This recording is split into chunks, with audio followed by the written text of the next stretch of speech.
La mariée en larmes, caméra en slow-motion, voix grave et émotive en narration. Elle pleurait devant l'autel, pas de joie, mais de désespoir. Un mariage imposé, une vie qu'elle n'avait pas choisie. Personne ne pouvait imaginer que cette nuit-là, tout allait basculer. Abonnez-vous maintenant, cliquez sur le bouton j'aime, et dites-nous en commentaire de quel pays vous regardez cette vidéo. Si vous avez des idées d'histoires pertinentes, n'hésitez pas à les partager en commentaire. Les larmes de l'autel. La cloche de l'église résonnait dans l'air, chaque tintement semblant peser lourdement sur le cœur de Léna.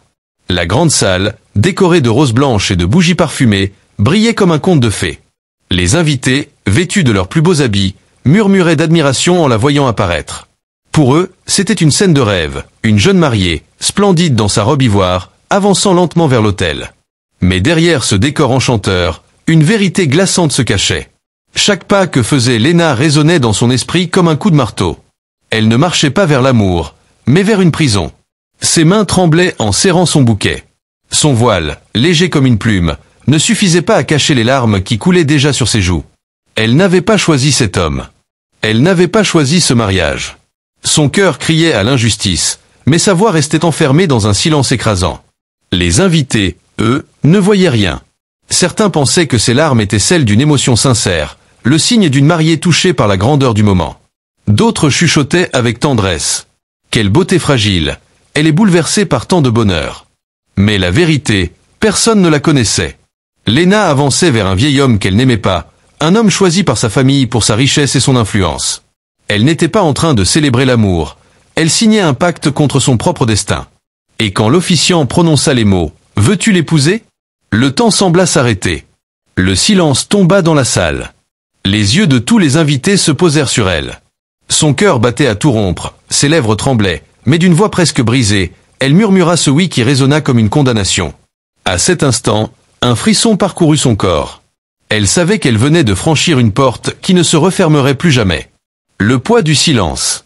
Le oui tremblant de Léna venait à peine de franchir ses lèvres qu'un silence presque sacré s'installa dans la salle. Les cloches se turent. Le vent cessa même de souffler par les vitraux entr'ouverts. On aurait dit que le temps, lui aussi, retenait son souffle. Autour d'elle, les regards se posaient comme des lames invisibles. Certains invités essayèrent discrètement une larme, convaincus d'avoir assisté à un moment de pure émotion. D'autres échangeaient des sourires complices, persuadés que ces pleurs n'étaient que la preuve d'un amour si fort qu'il en devenait bouleversant. Mais personne ne voyait la vérité. Sous ce voile délicat, Léna se noyait dans une mer de regrets et de peur. Chaque battement de son cœur résonnait comme un tambour de guerre. Ses doigts crispés sur son bouquet faisaient trembler les pétales blanches, comme si même les fleurs partageaient son désarroi. Le vieil homme, lui, se tenait droit à ses côtés, impassible, le regard fixé devant lui. Il n'affichait ni joie ni tendresse, seulement une gravité froide, presque glaciale. À cet instant, Léna se sentit terriblement seule, prisonnière d'un rôle qu'elle n'avait pas choisi. Le silence fut brisé par les applaudissements qui éclatèrent soudainement dans la salle. Des vivas, des rires, des félicitations. Le contraste était insupportable. Alors que le monde autour d'elle célébrait, elle sentait son âme se briser un peu plus. Elle baissa les yeux, incapable de soutenir le regard des convives. Elle se dit « Est-ce donc cela, ma vie désormais ? Un théâtre où tout le monde applaudit pendant que je meurs à l'intérieur ?» Le poids de ce silence, de ces regards trompés, de ce rôle imposé, s'abattait sur elle comme une montagne. Et pourtant, elle n'avait pas le choix. La cérémonie continuait, implacable, et chaque seconde l'enfermait un peu plus dans cette cage dorée qu'on appelait mariage. La nuit redoutait. Après les applaudissements et les sourires forcés, le banquet s'acheva dans un tourbillon de musique et de toasts. Les invités, repus et joyeux, se dispersaient peu à peu, laissant derrière eux une salle remplie de verres à moitié vides, d'assiettes abandonnées, et d'un parfum lourd de fleurs fanées. Pour eux, la fête avait été splendide. Pour Léna, ce n'était qu'un supplice de plus, une mascarade où elle avait dû sourire pour ne pas trahir sa douleur. Lorsque la dernière porte se referma derrière les convives, un silence oppressant envahit le manoir. La mariée, épuisée par cette journée interminable, fut conduite vers une chambre qu'elle redoutait plus que tout. Une chambre immense, aux murs tapissés de velours rouge et d'or. Un lit gigantesque trônait au centre, recouvert de draps de soie qui brillaient sous la lumière des chandeliers. Son cœur s'emballa. C'était là, pensait-elle, que tout allait s'achever. Ses mains glacées serraient le tissu de sa robe, ses jambes tremblaient sous son poids. Elle avait l'impression d'être une proie offerte aux prédateurs. La porte s'ouvrit. Le vieil homme entra, vêtu d'une simple veste sombre. Son visage, éclairé par les flammes dansantes du feu de cheminée, semblait encore plus grave, presque impénétrable. Léna baissa immédiatement les yeux, redoutant son premier geste. Mais il resta immobile quelques secondes, comme s'il hésitait. Puis, d'une voix grave mais étonnamment calme, il dit « Tu n'as rien à craindre, Léna. Pas ce soir. » Ces mots résonnèrent en elle comme une énigme. Elle osa lever timidement le regard. Il ne s'approchait pas. Il ne posait pas ses mains sur elle. Il se contentait de la regarder, avec une intensité étrange. Il ajouta alors, presque dans un murmure, « Le monde entier croit que tu es devenue ma femme. Mais sache une chose, je ne t'ai jamais voulu comme une possession. » Léna fronça les sourcils, incapable de comprendre. Un frisson la parcourut, mais ce n'était plus de peur. C'était de l'incompréhension. L'homme, au lieu de la forcer, se détourna et alla s'asseoir dans un large fauteuil près du feu. Il alluma une vieille pipe, inspira profondément, et resta silencieux. Dans cette chambre où elle s'attendait à perdre sa dignité, Léna découvrait un mystère plus grand encore. Pourquoi l'avait-il épousé? Pourquoi lui parlait-il avec autant de retenue? Cette nuit redoutée, qui devait marquer la fin de son innocence, devint le début d'une énigme qui allait changer sa vie à jamais. La révélation.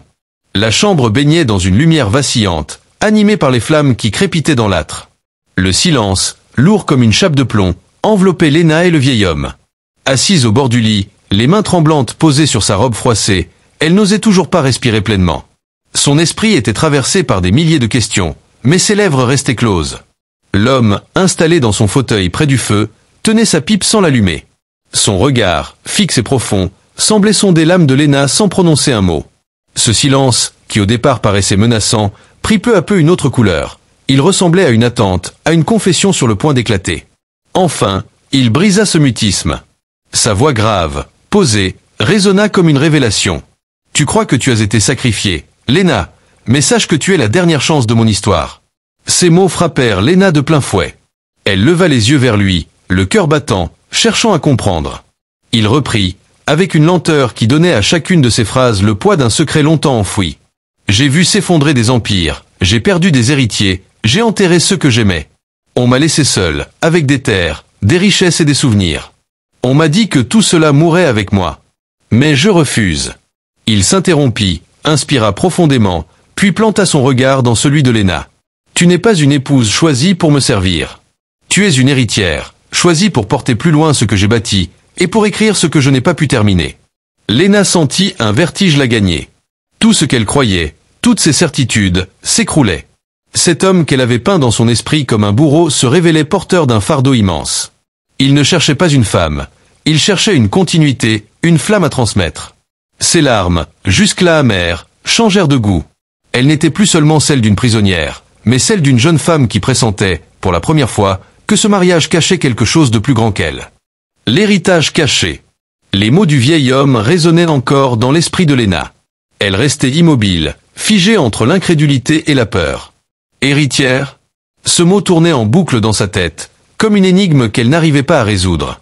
Au lendemain de cette nuit étrange, tout changea. Au lieu de la contraindre ou de l'isoler, le vieil homme commença à l'emmener avec lui, à lui montrer des lieux qu'elle n'avait jamais soupçonnés. Les couloirs sombres du manoir, qu'elle craignait jusque-là, s'ouvrirent peu à peu sur des salles mystérieuses. Une pièce remplie de vieux manuscrits, où des cartes du monde jaunies par le temps pendaient au mur. Un bureau massif couvert de lettres scellées, de documents aux écritures presque effacées. Des coffres d'acier qui contenaient des journaux intimes, des carnets de voyage, des secrets accumulés au fil des décennies. Chaque objet semblait chargé d'histoire. Chaque mot inscrit sur ces pages lui révélait un autre visage de cet homme qu'elle croyait connaître, celui d'un bâtisseur, d'un survivant, d'un stratège. Il lui dit, d'une voix lente, presque solennelle, « Tout ce que tu vois ici est le fruit d'une vie entière de combats et de sacrifices. Et tout cela mourra avec moi, sauf si tu acceptes de le porter. » Léna sentit une étrange émotion la traverser. Elle n'était plus seulement une victime forcée à épouser un homme âgé. Elle devenait témoin d'un monde qu'aucun autre regard n'avait exploré. Le vieil homme lui montra ses terres, ses domaines, ses alliances politiques, ses échecs et ses victoires. Il lui expliqua les trahisons qu'il avait subies, les pertes qu'il avait brisées, les guerres qu'il avait dû mener pour survivre. Chaque récit la fascinait et l'effrayait à la fois. Elle comprenait soudain pourquoi il avait ce regard dur, pourquoi il parlait comme un homme qui portait tout le poids du monde sur ses épaules.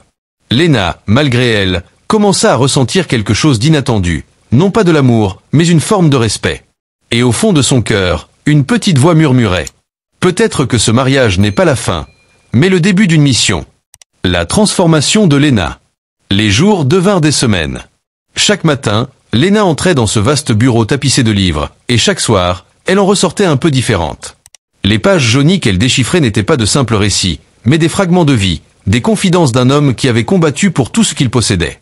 Au début, elle lisait avec méfiance, persuadée qu'il s'agissait d'une autre manière de la servir.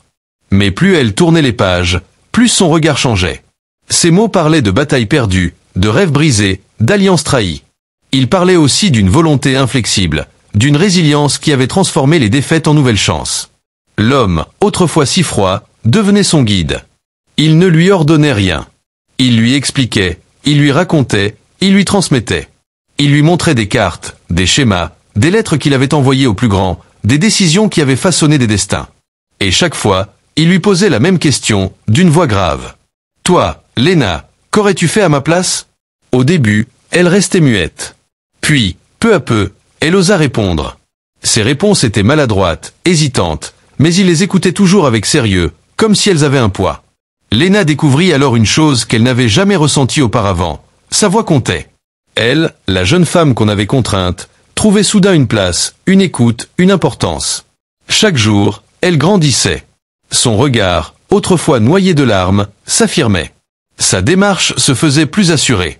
Le miroir lui renvoyait l'image d'une femme qui n'était plus une victime, mais une élève, une héritière en devenir. Dans ses nuits solitaires, elle pensait à ce mariage qu'elle avait maudit. Et pour la première fois, elle se demanda si ce qu'elle vivait n'était pas, en réalité, une seconde naissance. Le vieil homme l'avait transformée sans jamais la forcer. Et au fond d'elle, Léna commençait à comprendre. Elle n'était pas seulement la mariée en larmes du premier jour. Elle devenait une femme armée d'une histoire, d'un savoir, et peut-être bientôt, d'un pouvoir. La vérité des larmes. Le temps avait passé, et Léna n'était plus la même femme. Les visages qu'il avait vus pleurer à l'hôtel ne l'auraient pas reconnue. Ses yeux, jadis noyés de tristesse, brillaient désormais d'une intensité nouvelle, celle d'une femme qui avait compris, appris et grandi. Un soir, alors qu'elle refermait l'un des derniers carnets du vieil homme, elle s'arrêta, songeuse. Dans le silence du bureau, l'odeur du papier ancien et du bois ciré se mêlait à ses pensées.